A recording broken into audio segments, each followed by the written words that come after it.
Hi, everyone. Welcome back to Office Hours Part 2 for Saturday. We finished our education hours, and now Emily Russo, our host, is going to actually introduce some of us, and give tips and tricks for others on how to use Google Slides. Go ahead, Emily. Hey, thanks so much. All right, so I'm pretty excited about this, especially following up the keynote stuff that's happened in the last few weeks, because as most of you probably know, 60% of the education market for K-12 in the United States uses Google, and they don't have access to Keynote. So I thought it would be helpful to share some of the tips and tricks that I use on the regular when creating and interactive uses. And Slides is really versatile for doing interactivity. So I'm just going to double check. You guys can see my screen, right? Okay, double Just thumbs a up. portion of it. Just a portion of it? Or is it the whole screen? You see my I'm tabs? seeing the whole of the whole screen, of Slides? yes. Okay. All right. Yes, I see the whole slide. All right, cool. All right, so a couple of things I wanted to share just off the bat. The first one is, this is something that I actually made for office hours early on, and this is how Alex found out that Slides wasn't as terrible as he thought it was. And I'm just going to put this into present mode. And we did a challenge on how to make coffee, and mine I did in Google Slides to demonstrate that you can have a choose your own adventure Google Slides deck. So the first couple of pages of my Google Slides, I just put in, your basic needs. I have links to websites to buy coffee. And I have this button to get to the next slide. But once you get to this first slide of the activity, you have to make a choice. So did you need your coffee 10 minutes ago? You have at least 10 minutes, or you have all the time in the world to plan ahead. Students coming into this could be any information. Like, this could be how they choose what direction to follow an interest that they have, or how they're going to get the information that you're going to provide for them. So I'm just going to pick I have at least 10 minutes. And then the next question asks them, do you want it to be hot or cold? So what I'm doing here is I'm linking my slides to the images on the slide. So when you hover over the image, you'll see that you have the option to click. So the little hand comes up. When I move off the image, the hand goes away. So I'm just going to click this real quick. And then I embedded a video, I have the directions, and then I have the ability to go back to the beginning. And so the reason I'm showing this as a high level is that I just wanted you guys to understand that this is how basically I used it with my students and my educators. Now, this is a very simplified version of this. And the first trick I'm going to teach you guys is how to get this out of edit mode and into present mode so it looks good when you're presenting on something like Zoom. And that would be, if you go to the URL up at the top, and I wish I could zoom in, but I don't have my thing turned on. You go to the URL, and right up to where it says the word /edit, you can take that out and you can put the word present in, and it changes it to the presentation version, which is interactive. So they can now click on the buttons and move things around, et cetera, et cetera. The other option that you have with URLs that's really cool is there is template. So your coworker, whoops, not that one. That one I don't have here. So if I put in, oops, there we go. It's actually preview /template. So if you have that coworker who wants a copy of everything that you created, you spent all that time creating something, and your, grade level teacher or content teacher really wants to use that. Gosh dang it. Hold on. Put it in the wrong order. If you use the template preview, it will create a template for them so that when they go in, they don't get yours. So they're not going to mess up your copy. So see now up in the top right corner, I have this button that says use template.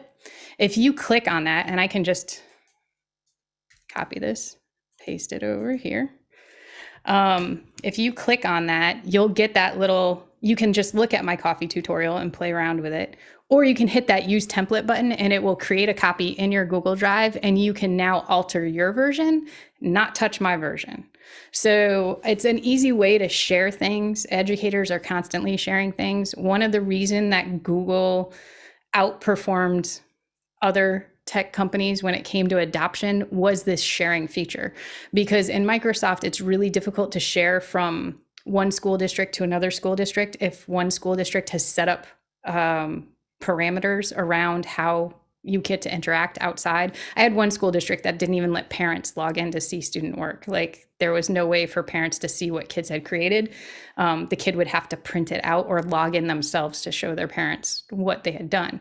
Google has this ability to do like preview or preview template, where you can easily share something you created or show someone something you created without giving them access to your files. And it's really super quick and easy. All right, so back to our life cycles of the butterfly. So a first grade teacher, and let me just go back real quick to edit mode. A first grade teacher a kindergarten teacher created this in one of my PDs, and she shared it with me, and I just thought it was great because I taught her how to create a background. So you'll notice that you're not moving any of the items on the screen except the things that you want to move, like the butterfly. So the kids drag and drop the images, and they can drag and drop the terms as well. So they can take these little boxes and they can put it in order. Now, she teaches kindergarten. Kindergartners aren't reading proficiently yet. So she uses this little ear symbol, and on the ear symbol, you can embed audio and you can embed your own voice. So she does the directions. Hello, scientists. Today. So she has the directions embedded on the sheet for those students that need the directions read aloud to them. I have ELL or ENL teachers who work with K through 12, and they use this to embed different words. So it's like a picture dictionary. When you click on each item, it'll play the audio. And it's a really nice way to get things to interact. So this is the stuff I'm going to talk about. This is the overview, kind of the dessert first, as Alex likes to say, preview of how we're going to do this stuff. So that's kind of the stuff we're going to cover on today.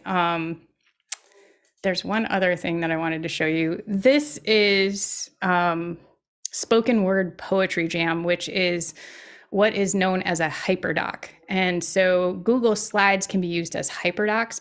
Hyperdocs are documents that contain multiple links and embedded videos and maybe a link to a Google form for assessment or other items. And the kids can work on these at their own pace, which is nice. So you hand out the document, the students get a copy, and they can go in and work at their own pace. So they might have to go explore finding a poem they like.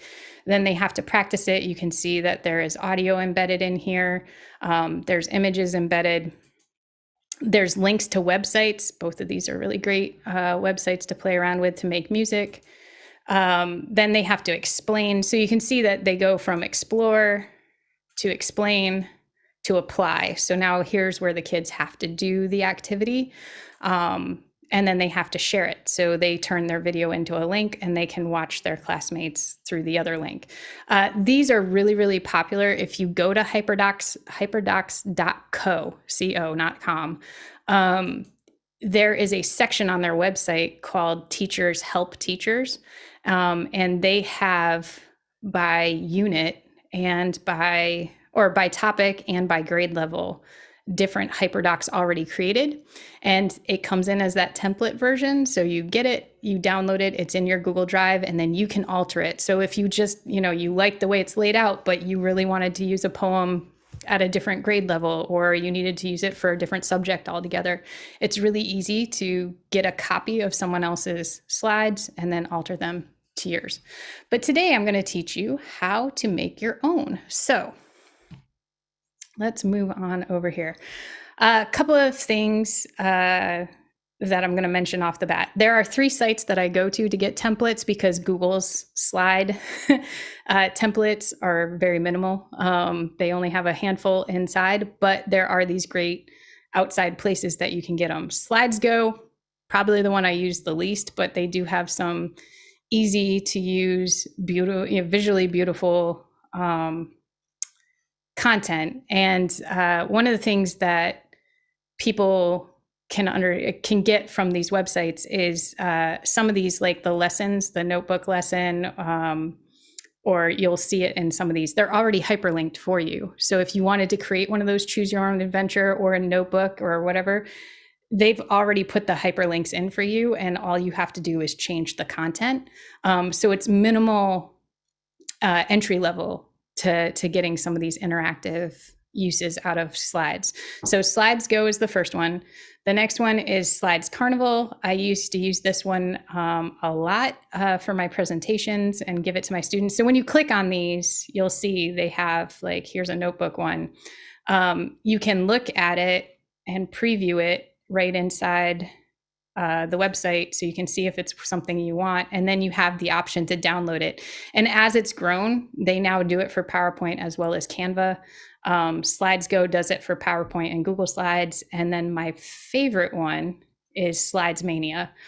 And Slides Mania is run by a woman named Paula, who created these amazing templates, and she focused on education. So if you come up to the top here, you can see she has all sorts of things for educators, specifically interactive templates and notebooks, manipulatives, which are a lot of fun. I'm going to teach you how to create those today, and choice boards and planners. So she has all these things in here. If you like something, but the color scheme isn't your favorite, it's really simple to just click on it, download it, and then edit it to be what you want it to be. So those are my cheats. They give me my templates and my backgrounds super fast and useful. The other thing that we're going to use today is icons. So this is one of my favorite sites. It's called Flat Icon.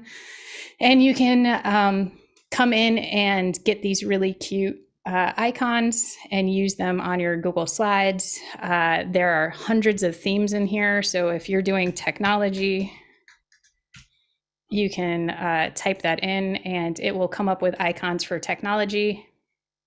You can see there's 417,000 plus technology icons. And you can just come in and select them. You give credit where credit is due, but you can use them. Most all of them are free. So you can just come in, download them, and then use them in your Google Slides. So the reason I mentioned this website is because I'm going to use their icons today to jump from page to page. All right, so I am not looking at the questions, which is probably something I should be paying attention to. But Erin, if you want to chime in anytime someone has a specific question and or something that I should stop and talk about, please let me know. Absolutely. All right, thanks.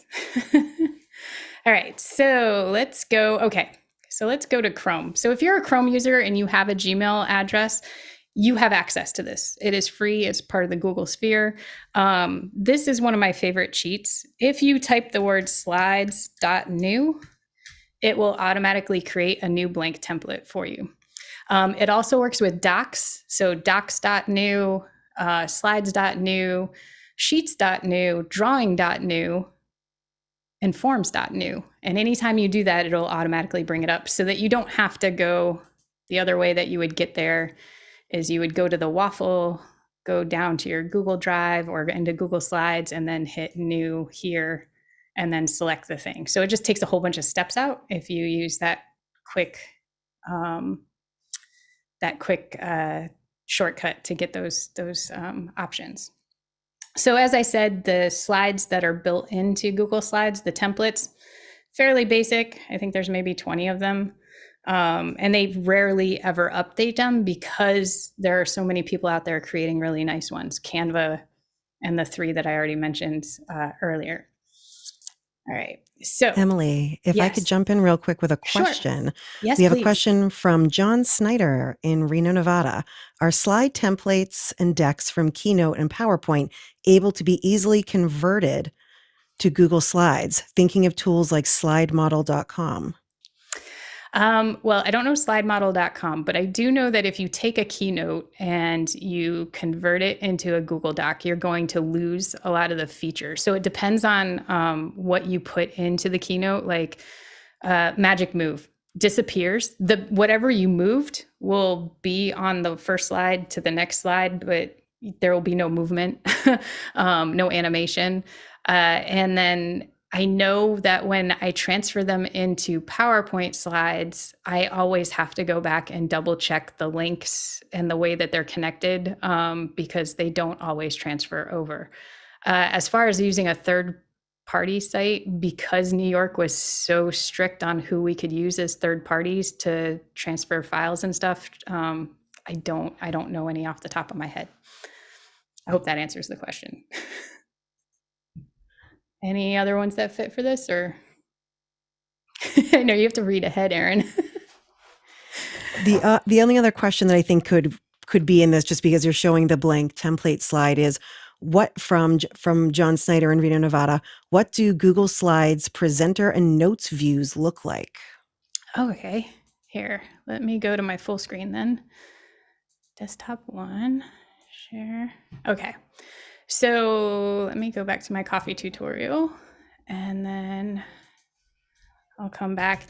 It looks pretty similar to a lot of like PowerPoint's version and whatever, but when I go to slideshow and I go to, let me see if this is going to work actually, because I think, yeah, okay. I didn't know if it was going to pop out my whole window because I have multiple screens. All right, so I think you can see what it looks like, but here's my presentation. So it goes into that full screen mode. You still have access to your tabs up at the top. And then you have your presentation notes in this little box, and you can reset the timer. You can pause it, you can hit reset. You can navigate between slides using the slide deck. And then if you had notes, they'd be over here. I don't have notes on this one.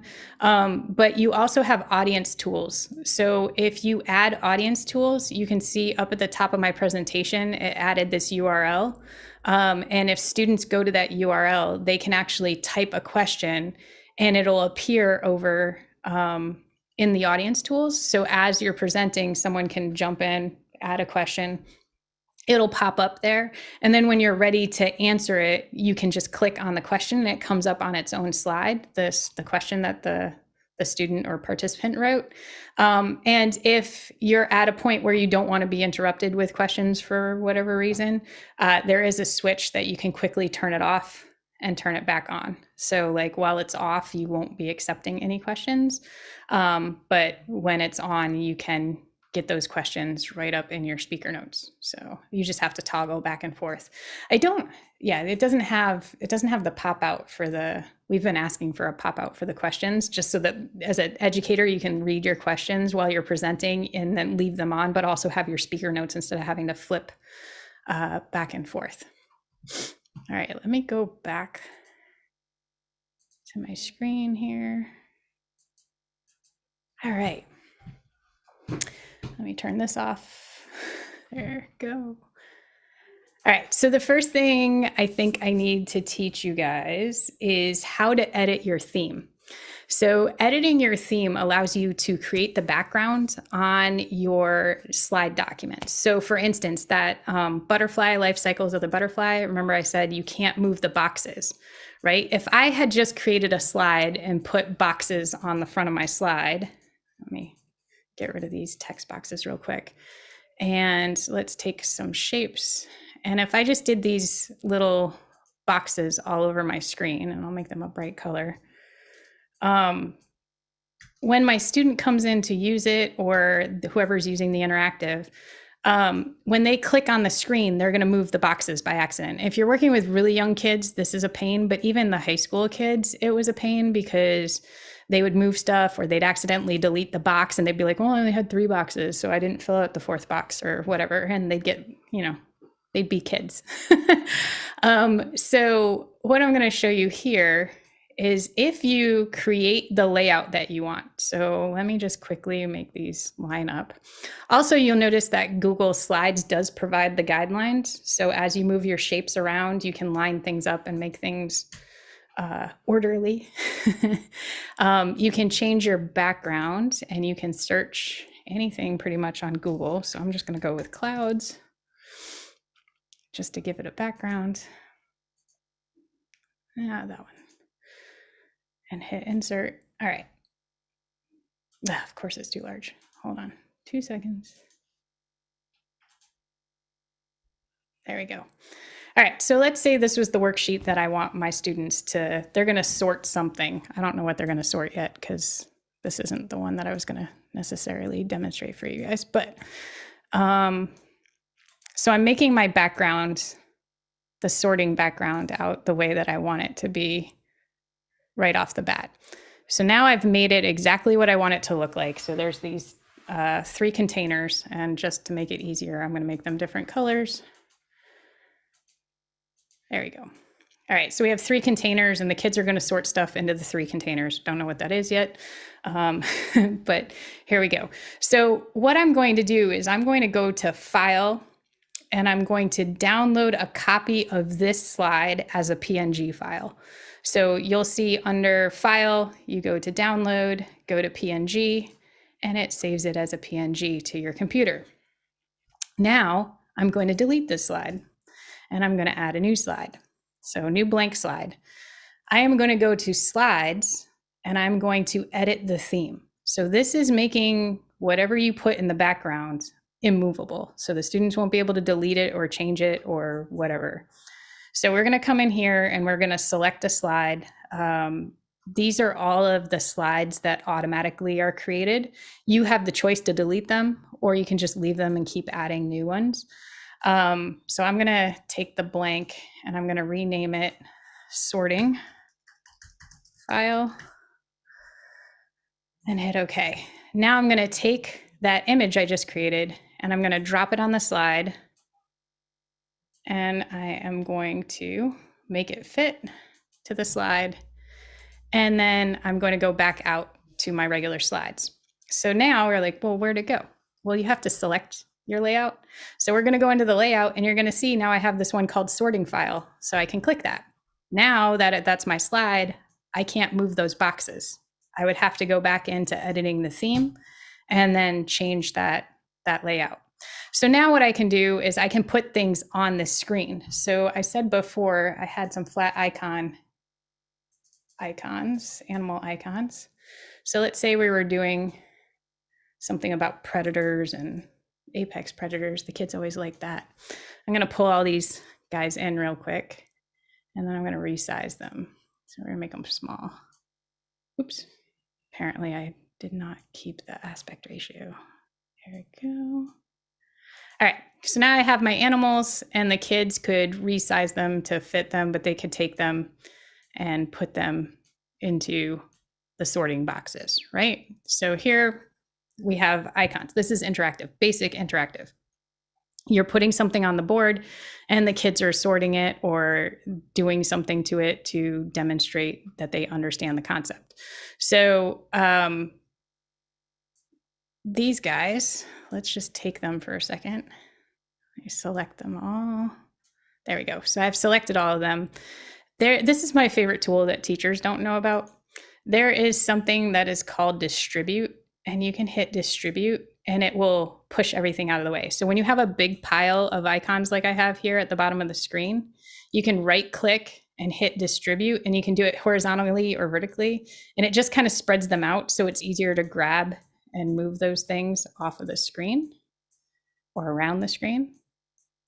And this is to bring you to, let me see where, here we go.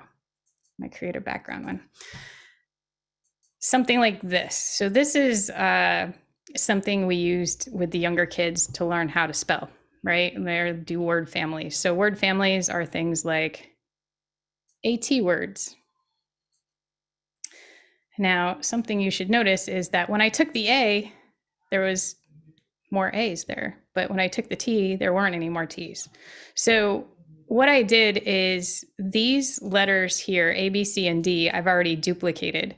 I'm going to demonstrate with the E how you can make a stack. What almost like Aaron, you correct me if I'm wrong. Was it infinite cloner or something like that that we had with Smartboard. I don't know if you had a Smartboard before your Promethean board, but there was this thing that you could do, and you could choose to have an infinite cloner. If you did that, you would be able to get as many as you need. So let's take the letter E. The shortcut for Mac is Command D. For PC, it's Control D. But if you do that, you can make multiples of a letter and a number or image or whatever it is that you're working with. And now I am going to select all, and I should have done this on a white space so I don't, because I'm going to accidentally grab, hold on. Let me undo this for a second. I'm going to take my E and move it over here for a second. All right, so I'm going to create a bunch of E's, and then I'm going to stack them together. So I'm going to select all of my E's, I'm going to right click, and now I have this ability to align horizontally and vertically. So I'm going to align them to the left, and then I'm going to align them to the top, vertically to the top. And now my E's look like there's just one E there, but my students, when they go to grab them, will be able to create, it looks like there's multiple, like never ending E's, right? So they can create as many words as they want. That is how this particular one would work. So anytime that you need it to be infinite, like markers, counting the, what is it? The tens counting with the dots. A lot of the elementary ones are coming to me. The ones that I did with the high schools teachers were much more specific. We did like Punnett squares and things like that. For science class, chemistry class, there was a choose your own adventure experiment that we did. So, I mean, there's lots of different ways you could use it. Let me just see if I can pull up really quickly. I should have pulled up one of the high school ones. Want to drive. Where is it?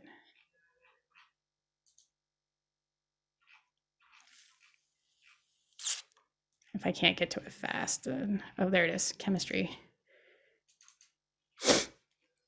So this is a choose your own adventure for a chemistry class. They had directions about what they had to do. And then when it's in preview mode, they would click on the shape.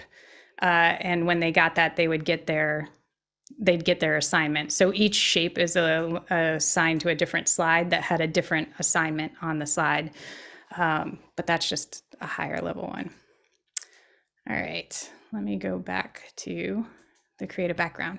So the whole idea here is that if you create that background, you can create an area for students to do the work in or show where they're doing the work. So dragging the life cycle of the butterfly or putting the letters into the boxes and then writing it out is another way that you could use it. All right, so let me see where I'm at. Emily, Okay. just a quick question, Yes. and just to jump in here, we have a question from John Snyder in Reno, Nevada. Are there any slides integration tools to create e-learning interactions like the iSpring suite for PowerPoint? The iSpring suite. I don't know that one. Like I said, so I'm going to preface this with, as a K-12 educator, we tried to stay inside the app itself because we were denied the ability to use third-party apps most of the time for privacy reasons. So I don't know the answer to that right off. I do know that there are interactive tools like Pear Deck, which is a really cool tool that works really well with, of course, my head blocker's on. There we go, with Google Slides, so that you can do things like, control the pacing and add in like feedback loops, like true, false, or like move things on a line, check-ins, but it is an additional cost. There are some you get for free, some of the tools for free, but as an educator in a public school, you have to be careful of the laws specific to your state and or district. So for instance, in New York, I think it just got approved, but your school has to approve it individually, Pear Deck. So prior it was, we couldn't use it at all because they hadn't created an agreement that worked with the new state law for New York. They created the new state law and now it's on the individual districts to approve its use, and then you can use it. So we tried to keep everything that we did inside the tool itself. So I don't know if that answers the question, John, if you wanted to. Oh, Pear Deck is example. Great. All right. Any other questions, Aaron, jumping in real quick? Or We do. We have two other ones. We have one from Morgan Price in Victoria, British Columbia, Canada. Given the cloud-based nature of Google Slides, does it offer any audience interaction features that we don't see in Keynote? that you don't see in Keynote? Well, I think, it has that built-in question and answer that I showed you when I pulled up the presenter screen. So having that, hold on just a second. If I pull that up again, whoops, slideshow. Ugh. Yes, Roscoe. I'd say just because it integrates so well with all the other Google tools, that therefore it's more interactive in the sense that you can get to other tools easier, I'd argue, than you can necessarily get to from Keynote. Absolutely. You could in Keynote, you could embed a Google form, but the Google form being part of Google's, what the word I'm looking for, but workspace is nice because you're not going from one place to another. Everything's contained with it. So all your results will go into your Google Drive from the kids taking a Google form. Whereas if you're presenting in Keynote and then you had a Google form embedded, you'd have to open up Google and go get the results from the Google website. So I think there's that kind of integration that is a bit of a, excuse me, why? Here we go, presenter view. All right, so if I turn on the audience tools and I start that on here, and let me just see if I can do this really quickly. I'm gonna throw a question in there.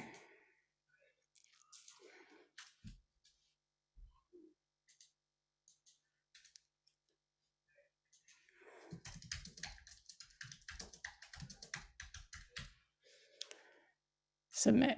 All right, so you can see over here, now that I'm sharing the screen again, I just added a question. Someone else, oh yeah, Dennis put in a question too. There's a thumbs up and a thumbs down. So you can actually, the students can vote on the questions, I believe, if you open it. And then also there is a, there we go. So now Dennis is at the top. If I hit that present button, you'll see that it comes up, and not only is the question there, but because he's logged in, Dennis's picture that he uses for Google comes up with his name on it. And so that's one of the nice features about using the presenter tools in Google over the Keynote tools. But I haven't used Keynote in a little while, so I don't know if they have that option. I don't think they have embedded questions, do they? Anyone? I don't remember. I'll have to go double check. But anywho, you can turn the questions off and on. So if someone asks an inappropriate question, you just don't have to present it. You can skip it. Unfortunately, though, they will see them if they see the other questions. Dennis, did you have a point about the coffee slide? Yeah, it was just something about the AeroPress. The video you had showed using the AeroPress with the filter sitting on the cup at the bottom. What I do with mine is put the plunger in, so the whole thing is the other way up. Yeah. You can then tip the coffee in, pour the water in, and you actually get stronger coffee rather than it just pouring straight through into the cup. Yes. So I have seen that technique. I also have hand tremors. And so pouring hot water into an upside down AeroPress sitting on the counter is a little more dangerous for me than other people. So I get scared of that one. Just because my AeroPress also, I don't know if it's too old or what, but it kind of has like a rounded plunger top. It's not flat. So when I put it upside down, it rocks. Does that make sense? This part right here? Oh, right. Yeah, mine's pretty stable. Yeah, it's a little rocky. So the hot water, nah, I'm not doing it. I did try though. It made a mess. But good point. All right. So let's see. We did the duplicate in the stack. So stacking is a nice way to get those, multiple letters and stuff. One of the things you do need to know, though, is that once it's in present mode, it no longer works as an interactive. So when I went to go grab the letter A here, I can't grab it. It just goes to the next slide. That is one of the downsides. They do have to use it in edit mode. Whoops, that's not what I meant to do. There we go. So when they're in edit mode, then they have that ability to grab the letters and manipulate them and move them around the screen. So it's something that's meant to be used in edit mode. So when you're using Google Classroom, the nice thing about Google Classroom is if I assign this create a background slide deck to my students through Google Classroom, I can automatically make a copy for each student, and they would be able to get their own copy. And in Google Classroom, I would see each student's copy. It would say Aaron's create a background, Roscoe's create a background, Dennis create a background. And I can look in at the screen and see like thumbnails of what they're working on. So in real time, I can see what they're doing, what page they're on, where they're dragging things onto the screen if they're watching YouTube, which is another thing that they like to do with the Google Slides. If you don't use Google Classroom, there's another URL shortcut you can use, which is if you take out to that edit, you can type in the word copy. And when you do that, it gives you this message, make a copy. So if I put that in the chat right now on Mukana, if you guys click on that, you're going to get a copy of that Google Slides with the alphabet on it. Oops. Control Shift T, my best friend. Open up that tab you just closed. All right. So one other thing that I wanted to share with you, if you were going to create something with letters, is don't create these using a text box. Go find an image of the letters. So what I did is I went out onto Google. I found transparent alphabet. I pulled it in, and then I chopped up the letters into individual letters, and then I pulled them into my Google slide deck. Now, if I was going to use this with another class and it was a different activity, but I wanted my alphabet, you can copy this slide and take it to another deck and then have your alphabet ready to go. So teachers when I did these PDs, teachers are like, oh, that's great, but it took me 35 minutes to get the alphabet set up with 15 copies of each letter and lined up really nice and pretty and everything else. Like, that's not sustainable. It's not. It's the first time you do it, it's going to take longer, and then you're going to learn how to copy and paste that over to multiple activities so that you're not recreating the wheel every time. And Google does let you do that really simply and easily. All right, so let's talk about linking objects. So let me take this slide out, and I'm just going to add a couple more slides in here. All right, let's say I wanted kids to choose their word on the first slide. So I'm going to add one more slide here, bring it to the beginning. I'm going to make this one blank. All right, so my kindergartners come in and I want them to spell some words. Let me grab my images. So I'm going to hit insert image. Nice thing about Google Slides is built in, you have several options for bringing images in. You can upload from your computer, which is the first one. You have the Google search, which is built in, and it's usually for school districts, it's already on Safe Search. So you don't have to worry about typing something in and getting something inappropriate. Still wouldn't create things in front of kids without checking first, but it is fairly safe, the Safe Search. Then you have the option to bring things in from your Google Drive, from Google Photos. This one is one of my favorites by URL. Sorry, I moved the thing. Insert by URL. And the insert by URL is if I had something very specific that I wanted to pull in, I can actually go get the URL off of a page. So let me just put in.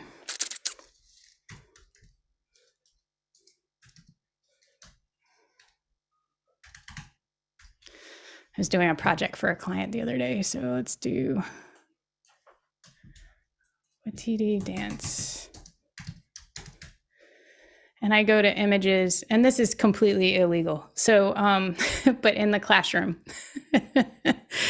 If you're just using it for your kids and you're not sharing it out to the world and you really need an image of something very specific. So let's say we were doing something about Peru and we wanted to bring in an image of the costumes or the traditional dress, not costumes, that the indigenous people of Peru are wearing. We can come in and we can right click and grab copy image address. And then if we go back to our site, we can hit that and insert that image. So now I have this image of the dancers that I want my kids to look at. I can also insert a video. So maybe there's a video of the Watiti dance. Yep. And I'm not going to watch it. I'm just going to embed it. And that will put the video in there. And what's nice about embedding videos into Google Slides is that if I wanted this to start, let's see, this is a 6-minute video. If I wanted to start this at 3 minutes and 15 seconds, I can change that. And I want it to end at minute 4. I can also choose not to have audio if I don't want the audio, so I can mute it. I can choose to have it play automatically or when someone clicks on it, and then it's embedded onto the screen. So now I have the dance, I have an image of the dance. And let's say if they chose this dance, I want them to go to slide 3. So if we click on the image, you can right click and there is an option for, maybe not right click. We can go to the link button though. I always use shortcuts. The shortcut is Control K or Command K. But when you pull up the link, you can see it'll choose next slide, slide 1, slides in this presentation. So I can choose any slide in this presentation to link this image to, or I could have linked it out to the website. So if I was going to send my students to where I got this photo from, I could also link directly to that website. But to create those choose your own adventure Google Slides, it is super simple to take an image and have that image go to a slide, a specific slide. So now I'm going to grab one of these, hit insert. All right. So not right click, Control K, and then choose the slide that I want it to go to. So let's go to slide 3. All right, so this one will go to slide 4, this one will go to slide 3. So now when my students come in and they click on an image, it will jump them to the slide that they want. The one thing that I think teachers need to know, or anyone creating an interactive needs to know, is you have to have a way to get them back to where you want them to see, what you want them to see. So for instance, if I wanted them to go back to slide 1 after they were done doing the activity on slide 3, I usually put an icon in. I'm going to put a koala bear in here. Actually, the koala bear is not very, he's white. It's a little hard to see, but that's okay. All right, so if I put my koala bear on the screen, and the koala bear means go back home, I right click, sorry, I keep right clicking, Control K or link to the first slide. And now every time the kids come across the koala bear, when they're working, they can go back to first slide. But here's the thing you want to know. If you copy this and it's linked, so I've already linked it to the first slide, I can copy it and paste it to all my slides and it'll already be linked. Oops. Copy, Control V, and it'll put it exactly where you had it on the last slide. And I keep hitting the wrong button here, which is why I have to go back and grab him again, but Control copy, Control V, Control V. So now, there he is. So now anytime the kids see the koala bear and they know that that'll take them back to that first slide, you can also do it that, if they click on this box, it's going to take them one place. If they click on this box, it's going to take them another place, like I did with the coffee tutorial. And I'm going to pause for a breath and ask Erin if there's any questions. Because I'm not looking at the screen and I definitely should have it up. I was just about to throw a question in there. So we have a question from John Snyder in Reno, Nevada. Do YouTube ads play on embedded videos? I don't think so. I have never seen them. it automatically goes into the video. And then with this one, I had it going directly to a very specific part. It's only going to play from 3:15 to 4, and then it's going to stop. The more video still comes up at the end. So when they get to the end that they're watching, the screen comes up. Let me just mute that for a second and I'll fast forward it. So it'll get to the end and it'll stop. But that screen, you know, the screen I'm talking about, like it has like up next videos or whatever, that does still come up. So you do run into that issue. But the ads, I don't think I've ever seen an ad play when it's embedded in the YouTube or in the Google Slides rather. I don't think I have either, and I've used that pretty frequently. Yeah, and even here, because it just went back to the beginning, it didn't even go to the up next. But when you hover over the screen at the bottom, it does come up sometimes. So you just have to be careful. And Not then a perfect actually, system. another question to throw your way from John Snyder. Is it possible to convert a text box into an image in Google Slides? Maybe by right-clicking the item and choosing Save as Image or something similar? A text box. So if I were to take the text, like I already made that into a image. So, all right. So if I have this, I don't get the option to save that as an image. What I have done in the past to get like word boxes and things like that is I will use Google Draw. So, or drawings. Is I will create it over here. And so here I might make a box. And then in the box, let's go with like purple. And then in the box, I'll put a text box and I'll type out whatever it is I want to say and make it the font and the size that I want. And this doesn't matter either. Like if I'm making this like 96 font, that's a little too big, but like let's go with 60 font. If I save this, it'll be scalable. So if I save this as an image, so I go to File, Download as a PNG file, then I can go back to my slides presentation, drag it in, and you obviously you want to set it up a little better than I did. This is on the fly, but you can crop it down so it when they grab it, it's just the box. Would it not be better to use SVG than PNG, and then it will be fully scalable? Yeah, you could. They added the SVG recently, more recently than when I was teaching it. So I tend to go back to the PNG, and I always make it bigger than I need so that I can scale it down. But yeah, you are correct. You can use the SVG file, which I'm starting to get more comfortable with recently, but it's a recent occurrence. But this also makes it so that the kids can't change the word, the phrase or whatever, but it becomes a movable object. So images are movable. You don't want to do this because then the kids will do something dumb in the middle of your text and you'll be like, but guys, really?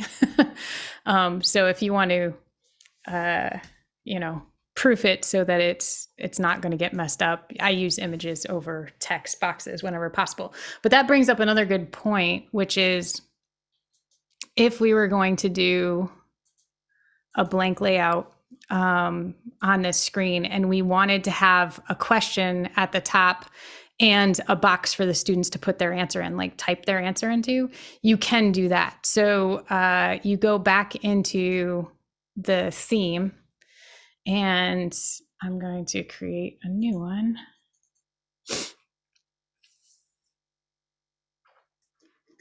There we go. And I'm going to name this one answer, rename. So here I could put in I used to put in I would take AP questions from the AP test and I would put them on a slide so that the kids had to read the block of text or the piece of literature and then respond to it.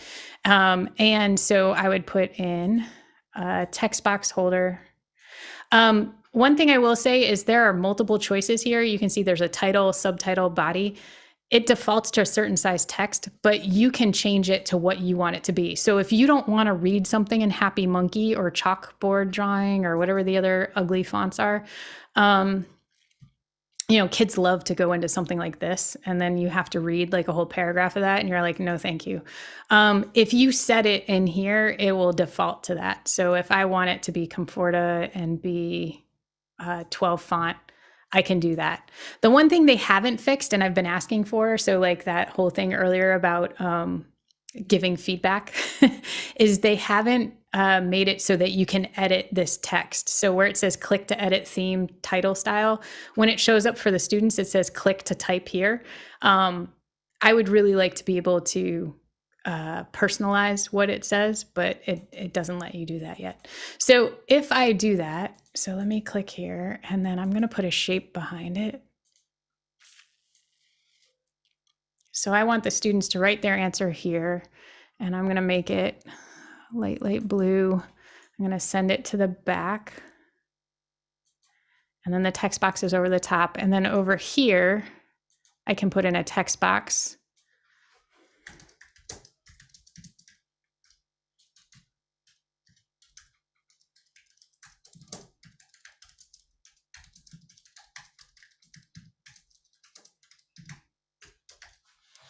All right, so I can put this in here, and then I can also do a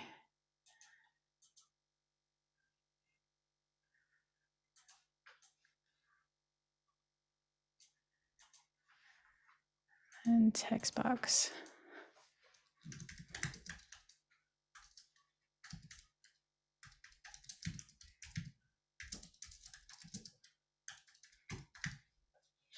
All right, so I've given them instructions, right? Here is this one, and I might make this a little lighter. Play with the fonts. Not that, I want some contrast here. All right. So I created this little template. Now, if I go back out to that blank one and I change the layout to answer box, they can't change this question. They can't delete it. They can't write over it. They can't take out the place your favorite animal in this circle. They'll just have to put one in there. But you'll see here, it'll say click to add a title. When they click there, now they can answer that I. And it has the font that I defaulted to. That doesn't stop them from changing it. They can come in and change that font. It won't necessarily, like if they wanted to make it 24 font and that really ridiculous scribble font, they can still do that, but you can have the default set so that if they just go in and answer the question, it's what you want to look at and what you want to read. All right, so we're coming up on the hour. Any questions, comments, concerns, things you want to see me do? Oh, So I Emily, do the sound. Yeah. there is one more question here from Morgan Price in Victoria, British Columbia, Canada. Has anyone integrated Google Slides with an SPX for education? SPX has a Google Slides integration template that might be useful. I don't know what SPX is. I can help there. All right. SPX is a graphics tool that allows you to overlay graphics on live production video. Oh, okay. So like lower thirds or things like that. Okay. And you could use a Google sheet, for example, with to fill in all the people who appear in the credits, and it would then populate that. Or you had a news ticker, and it would populate the information with that. Gotcha. And so, has anyone done it for with education? Not that I know of. Teachers aren't really using the lower third so much unless they're creating instructional videos. And even then, a lot of them, at least my experience with the educators that were using video, like creating interactive, like lesson video type things, we're doing it with like OBS Ninja, Ninja Vid to create multiple pull-ins and things like that. Camera views and stuff. SPX does integrate with OBS through the browser. Okay. extension. So basically, it will give you transparent overlays that you can apply Nice. to scenes in OBS. Excellent. All right. Well, we only had an hour, so like I blew through a bunch of stuff really, really quickly. But I did schedule, I did schedule myself to do this again to give our other upcoming presenters a little more time to get ready. So next week I'll be doing more tips and tricks with slides. So if you have questions about it, make sure you keep them handy and/or hit me up in Discord, and I'll address them next week. And then also the week after that, I think is Erica is going to do a little how to on green screens and get a little bit into that. And then the week after that, we have Laura talking about accessibility. So we have a bunch of educators coming up for the next month. If you're interested in sharing something that you know with the office hours crowd that you think educators or people doing presentations would benefit from knowing, we'd be more than happy to host you in the education lab. Just hit me up on Discord. So I'm on Discord. Send me a message, friend request, that kind of thing, and I will talk to you about where we can fit you in the schedule and what you're going to talk about. So again, I have to go look at houses today. Wish me luck. This market is crazy. But I've had a really good time, and I look forward to seeing you guys next week. And I think Alex said we just have to end it, right? Thank you, Emily. Thanks, Tony. Do you want me just to end it? Yeah, I think Alex said that's all you had to do to get it off of the YouTube.